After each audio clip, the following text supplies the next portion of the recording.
thanks for checking in. I recently met a friend at the range, decided to do some shooting, met him in the parking lot. We went to walk in. I was looking at what he was carrying, and I was like, what is that?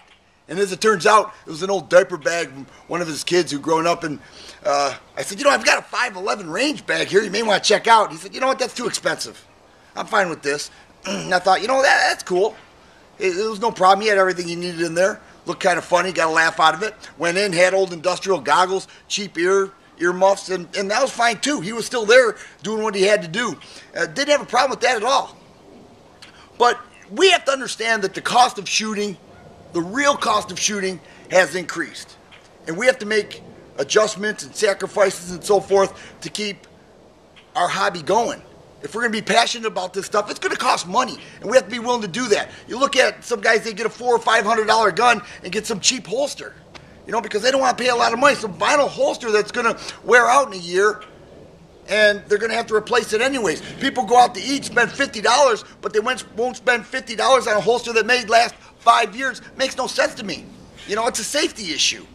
It really is. You have to look 5 years down the line. Is this thing still going to be working for me? And if the answer is no, then you shouldn't get it. You should get something better.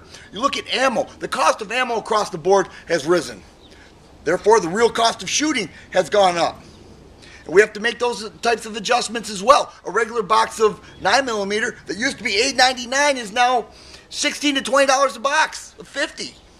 357 Magnum, outrageously priced. 22 long rifle, if you can find it, outrageously priced. So, once again, the sacrifice needs to be made to keep this passion going.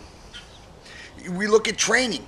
Training's very expensive. We have a resource of YouTube and reading and, people we know, people who have experienced things. We need to talk to them and learn everything we can. Professional training is expensive. If you can afford it, do it. If not, do what you can. But there's no excuse to not practice, to not understand your firearm inside and out, and have a clear understanding of self-defense and what it means.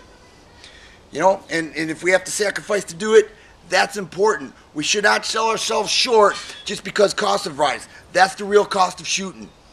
If you like videos like this, please subscribe, share, hit the thumbs up button. Thanks for watching, and you guys be safe.